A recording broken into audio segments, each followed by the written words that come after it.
This is Tom Colley for Through the Ropes Boxing. It's a pleasure to be joined today with none other than the former Cruiserweight champion of the world, Enzo Maccarinelli. Enzo, thanks for coming on. More than welcome, mate. And I've been pestering you for a while, and it's great to finally get you on here and for you to take the time. So just wanted to start by saying, you know, how's things? Enzo obviously been, 10 plus years retired now? Yeah, it's things are good. I'm running an amateur gym, successful amateur gym. I've got a couple of pros. I got a load of things going on, just keeping me occupied and keeping me from getting the itch to jump back in, which I could if I wanted to. I was actually going to ask you about that. I mean, do you miss it? I mean, we're seeing a lot of former fighters. Well, not to say a lot, but a lot of former fighters are coming back and doing. There's obviously this lure of the sort of misfits fight. Obviously you're a former world champion, but you know, like the Jake Pauls, and we're seeing Mike Tyson, that sort of thing. Is that sort of tickled your interest at all? No, I got no interest at all. I've stayed fit, I've stayed strong all through them 10 years. Well, it's less than 10 years, I think. But I've still been sparring. I can still do everything I used to do. I've never actually left the gym. Yeah. So I am nice and fit. Like I said, I still think I could fight at a decent level if I come back now. So I can't imagine someone from Misfits wants to try it out with me. They got no itch. No itch. No. Fair enough. I just wanted to take it back to your career a bit, Enzo. I mean, how did you actually get into the game of boxing? Did you always want to do it, or is it something that you sort of fell into? But basically, my dad had me as I think he had me just to become a world champion. Literally, I was in the gym. But I got pictures in the house hitting a punch bag at Christmas. It was one of them ones you stand on and the ball comes back at you. I got pictures of me in the gym, 3 years of age. I've spent most of my life in the gym, and you know, I pretty much had no choice. I was boxing, and that was it. And it worked out okay. Did you always believe then with your dad sort of taking you from a young age? We know how much that can help in boxing, you know, having that benefit of the amateur pedigree and starting young. Did you always believe you'd become a world champion? Yeah, I did, but I didn't really have an amateur pedigree. I had decent amateur fights, but there weren't many internationals. I didn't go broad. I wouldn't say I had a massive senior pedigree. I think I only had 6 fights as a senior. I had 6 first-round knockouts, so 5 first-round knockouts, 1 fourth-round knockout. So we used to do 5-2s in them days. And I turned pro at 18, and but I knew from a young age. I knew I had something from a young age. You know, I was knocking grown men out at 14 years of age. I was sparring pros at 15 and handling them well. I held my own with Nicky Piper, who was fighting for a world title at the age of 16. You know, I'm 16 years of age. I'm doing 8-10 rounds with a future, well, with a world title contender. So I knew I had a bit of something in me. My dad told everyone from a young age, my boy's going to be a world champion. Anyone who listened, I think it was actually a Sky Sports show where I think it was Calzaghe versus, I can't remember who he was fighting, but he was interviewing people as you come in, and no one had a clue who I was, no one had a clue who my dad was, and he just picked random people. My dad said, "Oh, listen here, you know," he said, "Tell me how this boy's going to be a world champion." So he knew from a young age that I would do something. And he was right. Yeah. Oh, when you got someone like that who believes in you, who believes in himself as well.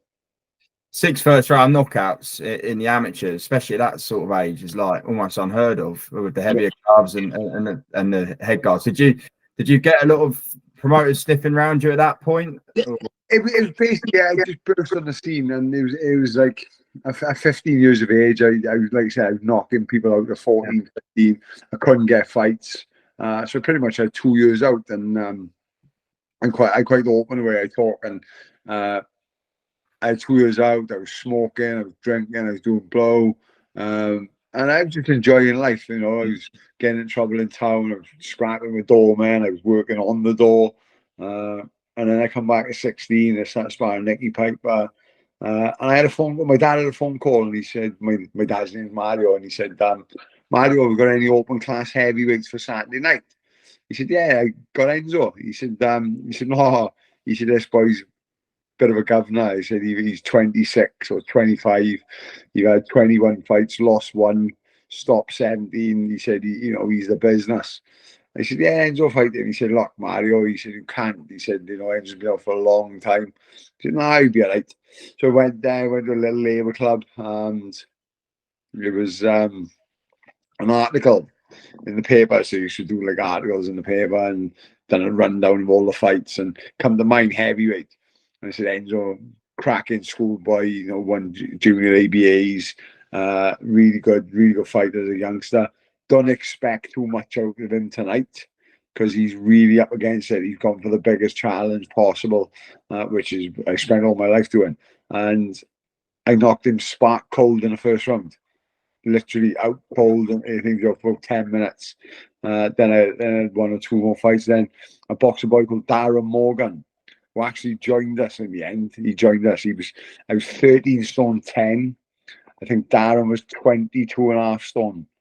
And I knocked him out in the first round. Then he joined us, and he won a Four Nations gold medal super heavyweight with an 11-second knockout. So he was a bit of a beast as well. I boxed in Scotland. The heavyweight didn't turn up, so they put me in with the super heavyweight with 18 stone. Knocked him out first round. So I just couldn't get fights, and it wasn't like it was today where you get chances to go to squads and go to qualifiers, stuff like that. Just weren't happening. So I decided to turn professional at 18. I signed a professional contract at 18 years of age. When you turned over pro, we obviously all know what you went on to do. Carried that knockout punch into the pro. It's definitely safe to say, and then went on to win the world title. You fought the likes of David Haye, Roy Jones Jr. Who in your career did you find was the toughest opponent that you fought? And that's one thing I wanted to talk to. Without the doubt, Marcelo Dominguez. Yeah. He's the one I won the world title off. He was a former WBC, two-time WBC champion. He had a reputation as probably the hardest chin in world boxing. And I watched videos of him before I went in, and I was scared. I was scared. He was an hard man. And I remember in the third round, I hit him with the right hand, where I made him fall short. So he leaned onto the punch. I hit him with the right hand. It's probably the best right hand I've ever thrown in my life. I caught him as sweet as it comes. He looked at me. He said, "Good shot." I went, "Oh, fuck it." So, but I did end up knocking him out in the ninth round. So the first man ever to put him down, and only man to ever put him down. But what a hard man. Yeah. Would you say that win and winning the world title was the best night of your career? No, everyone thinks it's that, right? And it was to a certain extent, but it was more happy seeing my dad smile, because he had that dream of me being. He wanted a world title for me more than I wanted it for myself. Yeah, I love boxing, but he wanted it more. He wanted to be proven right, that he told everyone from a young age he's going to be a world champion. So it was more. Yes, it was great, but it was more seeing my dad happy as well. Did you ever at any point consider, we're seeing seeing what Usyk's step up to heavyweight, seeing Holyfield do it in the past. Did you ever at any point have that thought of going up to heavy, or did you think Cruiser was the right weight for you? Cruiser was the wrong weight for me. But heavyweight wasn't either. It's like, with weight cutting and things like that, people come in at 14 stone 4 for the weigh-in. Next night they're 15 stone 3, 15 stone 4. I used to come in about 13-10. I was always well in the weight, so I was one of them who was stuck in between. I probably, even though I'd done okay at light heavy, it's probably too much for jump for me. Yeah. The old cruiserweight limit of 13.8 would have suited me perfectly, but I was strong enough to get away with it. I hit hard, and what people didn't realize about me, I was physically very strong as well.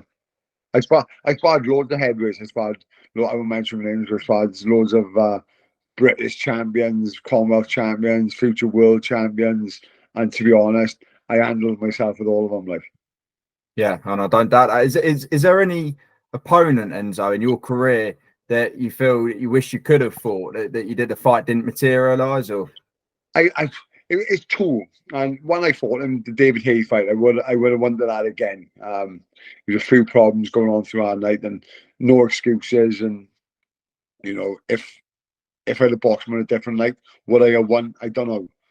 but I certainly would have had a much better chance than the Enzo that turned up that night. And like I said, something went on.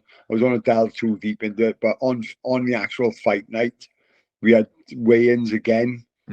I weighed in a 13 stone 6, and I think he came in about 15.5. So it was a lot. So I would have liked that again. I would have really liked that again. But it never happened. And like I said, would I have beat him on a different night? I don't know. He was good, but I would have loved it again. The other one, I would have liked to fought Steve Cunningham. Yeah, that would have been a great. I would have loved to have fought Steve Cunningham. He was like me. He'd fight anyone. Didn't care. Drop a hat, go anywhere. So that would be another one I wouldn't have minded having a fight with. That would have been a good one to watch. That's for sure. Was David Haye? Would you say was he the hardest puncher you shared the ring with? Right. I can't say. If cut a long story short, a week before I weighed 14 stone 4. Finished sparring. Felt strong. Felt great. Went to London on Monday for a press conference. By life to me, why I don't know. I come back. I'm feeling too great, so I thought I'd just come back home. So I didn't have to go back there till the Thursday. And I was in bed, and I remember waking up 2 o'clock in the middle of the night, and I said, "Oh fuck, I gotta go to the toilet." I went to the toilet, and I spewed everywhere, and excuse the language, I shit everywhere. I caught gastroenteritis. So if you think about it, I weighed 14 stone 4 a week before. On fight night, I weighed 13.6.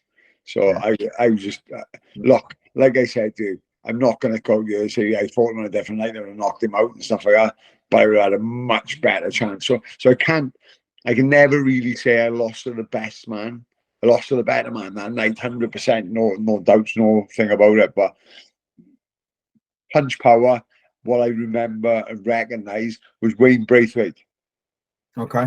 Because I remember he hit me in the first round with a left hook and he caught me on the shoulder. And I remember thinking, yeah, now I said I don't want one of these again. Like, so I got on my bike and boxed a little bit for the first time ever.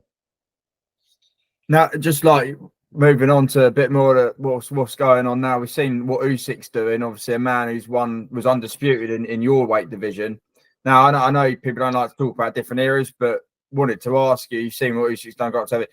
Would you have liked to have fought Usyk? Of course you would as a fighter. And how do you reckon you would have got on with Usyk? Is that...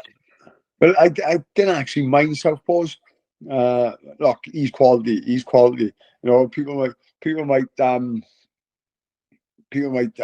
think I'm silly or whatever, but David Haye would have been a nightmare for Usyk. I was going to ask you about that as well. Someone like David Haye would have been a nightmare for Usyk. Like we've done to Alexander Gurov, who's not obviously he's not Usyk. Usyk's much better, 10 times better. But he had that right down, which is a nemesis for a southpaw. Me, I'd love to have a crack. You know, we look. It's no thing that Usyk doesn't like body shots. He doesn't like body shots. I can body punch. I can body punch to the best one. Would I have beat him? I don't know. I think he was class. I think he was absolute class. Me at my best. I would have certainly give it a go. But yeah, I'm a big fan of Usyk. I think he's brilliant. So if you retired, was it 2015, 16 time? Yeah. Had you heard of it? Was Usyk coming through at that point? Yeah, of course. I'm a geek. I'm a geek of boxing, so I knew I'd watch all the World Boxing Series or whatever they called it. I used to watch everything. My father's had the amateur gym. I was still involved in the amateur gym.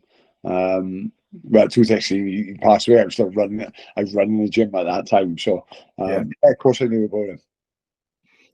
Another guy who's around it in your era I wanted to get your thoughts on is Mr. Carl Froch. Obviously has his channel Froch on Fighting. Have you seen his recent beef with like Anthony Joshua Amir Khan? Obviously Calzaghe is my best mate. He's like my brother, so my loyalty to Joe and stuff like that. But I've met Carl. He's tidy enough. Yeah, and I actually like his channel. I think a lot of people take him serious. We don't take himself serious. I think he's and like you said, what I like you said the other day, he said he's not bought by anyone, and you know, no one can make him say something because he don't care, and I like that about people. Moving on to sort of what's going on now, a bit of the current scene. Wanted to get your thoughts on a few fights, Enzo. Usyk Fury, we saw that great first fight for the undisputed heavyweight title. Coming back now, the second fight, the rematch. How did you see it unfolding? I got a funny feeling, and I don't know why. I got a funny feeling Fury's going to stop Usyk. Yeah, I think he cocked up that night. I think he playing up a bit too much. He hurt Usyk with that right uppercut. I think he could have gone for the finish. He cocked up. I think he messed his weight up. I think it was things going wrong in the corner. I'm not saying that's the reason why he lost Usyk, because Usyk had a plan. Usyk come out. He executed his plan. There's no quitting him. There's no quitting Fury either. And he must see something or know something which makes him want that fight straight away again. I just think he messed up, because I think it was round 4, 5, and 6. They just looked total different levels in class. I think Fury boxed his head off. It looked easy. But then Usyk come back into the fight, rocked him, and that's what won in the fight. I see people saying, "Oh, Usyk battered him." No, he didn't. It was a close fight, and I think the jelly leg part, that has stuck out in people's minds. There's so many people saying, "Oh, the ref helped them. He should have been stopped." No, he shouldn't have. And he got hurt. He got wobbled. His legs had betrayed him. But when he went back on the ropes, Usyk went to finish, and he still had the clarity of thought, the dip and slide and roll. So that shows the referee that he was still aware. His legs had gone, but that showed the referee he was still focused and still aware what was going on around him. So that saved him. Did he win that fight? I see people saying, "Oh, he could have won." I didn't think so. I thought Usyk won the fight, but I think it'd be totally different. I think Fury would be more assertive in the next fight, not counting Usyk off at all. Like I said, I think he's a tremendous fighter, but I just think he's going to be very much more assertive in that second fight, especially from the start. Yeah, I was in the arena that night, and it did look like Fury was sort of in control after about 5 rounds. And I think, maybe a little bit of complacency. I don't know, but I think Fury's got that thing, hasn't he? It's like with the Wilder in the second fight, he almost always surprises people and just steps it up another level like great fighters do. Yeah, I think he'd be more aggressive this time. Another one I wanted to get your thoughts on, Enzo. Daniel Dubois, Anthony Joshua. Great heavyweight matchup coming up in September, Wembley. Interesting one. It's very interesting. It's very interesting. Look, if we've got to pick a winner, we've got to go with Anthony Joshua. More seasoned, he's very accurate with his punches. But I have seen a change in Dubois since he's gone with Don Charles. I think Don Charles is giving confidence. He's giving more aggression, more grit than him. We've seen that against the Hrgovic fight, the Miller fight. Look at Miller just undo Andy Ruiz. He should have won that fight. What he done with Hrgovic. But again, he cannot be taking them shots like Hrgovic was catching me. He start taking them shots, it'll be over quite quickly.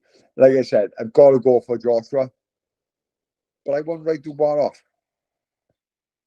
Final couple ones, Enzo. Derek Chisora is like a man. Every time you sort of write him off, he comes back and pulls out another great win against Joe Joyce. He's 40 years old now.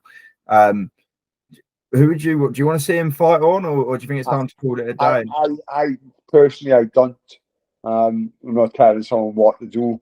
By all means, personally, I don't. He got hurt a few times with Joyce. Let's get this right. He won the fight, but he got hurt a few times, Joe Joyce, and them slow punches. I'm hearing little things about Zhang. I think you should stay well away from Zhang. I think. I don't know. Maybe the Dillian White one again. The 2 good fights. Maybe that again. I don't know. But personally, I wouldn't like to see him get caught anymore, because he is taking a few more punches than he used to. I'm sure it's hard as a fighter to sort of to walk away. I mean, out of interest, what was it for you in the end that decided you was enough was enough? I just had too much going on, and the night in my last fight when I lost, even though I was fit and trained hard and stuff like that, I remember being in the ring for a short space of time, and I remember thinking about taking my boy to football in the morning, because he had a football competition. I remember catching him with a little left of the body. And I'm thinking, this ain't going to take long. No, I'll take him to football in the morning, and didn't take long, but the other way around. But It's just if I'm thinking of that, obviously my mind's not there. No blaming anyone. I got caught, but when you're just thinking of stuff like that, it's obvious. I was up and down the weights like the Eddie Cruiser. If it would have offered me a rematch with Kuchar again, 100% I would have stayed back. I would come back for that 1,000,000%. No problem at all. I know what went wrong that night. I know what things were happening and bits like that. But it was just too much. And I started training again. And I think about 2019, I was on the verge of coming back. I spoke to a couple of promoters. I'd done a bit of sparring. I went up to London. I sparred a few heavyweights who you all know. And let's just say I'd done very, very well. Very well. And I was ready to go. And then COVID hit and other little things. I thought, fuck it. I've got too many boys. I got 42 carded fighters in the gym, the amateur gym. My two boys box. My other boy, one boy plays rugby. I got 5 professionals. So I just fucking run off my feet. So is there any one fight you'd come out of retirement for, or is it? No, I'm just not interested. Not interested. It's I suppose you chuck a load of money at me. I might think about it, but I got I'm not desperate for money, so I got loads going on. Like I said, I got 42 amateur fighters. Yeah, they actually fight. Then I go 60 odd from all in all. I got 5 pros, so trying to balance that with the pros and the amateurs. I got in 2 weeks' time, I got 4 pros on the same night, so I'm having to juggle getting enough plant sessions in with them as well as my amateurs and the sparring and taking them round. I got a girl, Ashley, spinning to become Wales' first ever female Welsh champion. I've got to take her around left, right, and centre sparring. I got a young boy, Willie Galani, taking him around sparring. Conor McIntosh, Welsh champion. He's got a couple of good fights coming up. So just trying to juggle it all. It's draining, but I do love it. That's what it's all about, passing on your knowledge. I'm sure it's like an honour for them to be able to be trained by you, someone who's been there and done it and gone right. To be honest, I've done it all my life. I remember winning a world title against Marcelo Dominguez on a Saturday night. I cornered a 10-year-old in a local leisure centre on a Tuesday as a world champion. The Usyk Fury fight, I had tickets to go. I was ready to go. I had a young boy, 10 years of age, in the final of the national championships. I had other people who could have taken him, but he wanted me. So if he'd have lost, I'd have punched his little head in. Josh Gallagher, he's brilliant. He won as well.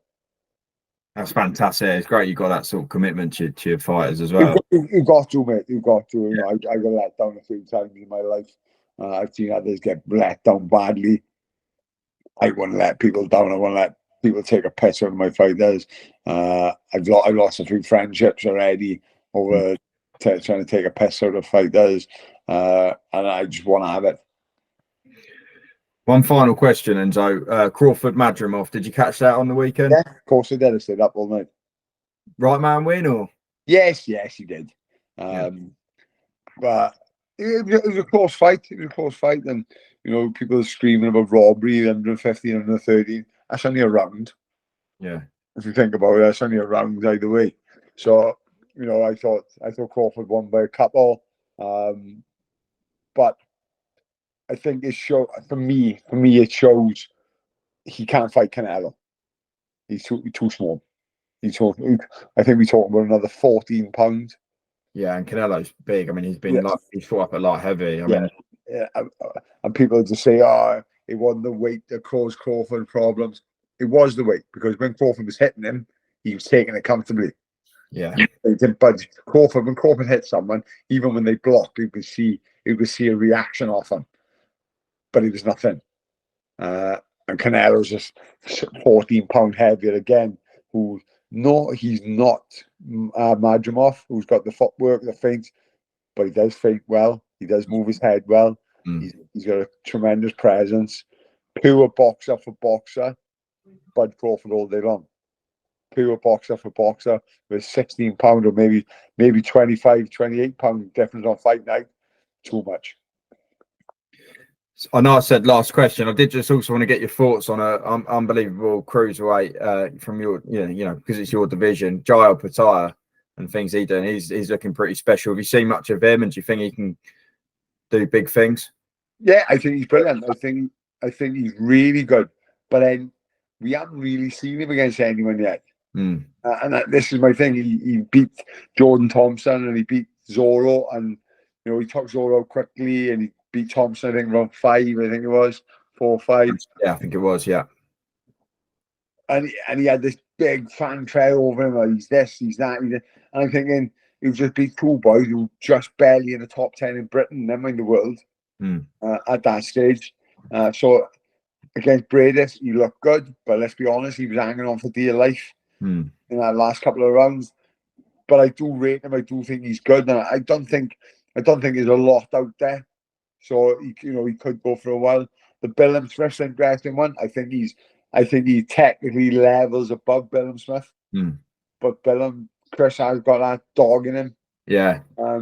I'd probably have to go with Opetaia, but I wouldn't write Billam off, Chris off, because same with Bradis. Bradis was, I think, he was 38 or 39, 2 years out the ring, and he had him hanging on for dear life. And he shows his flaws, shows his vulnerability. Maybe he runs out of ideas when you can't get rid of someone.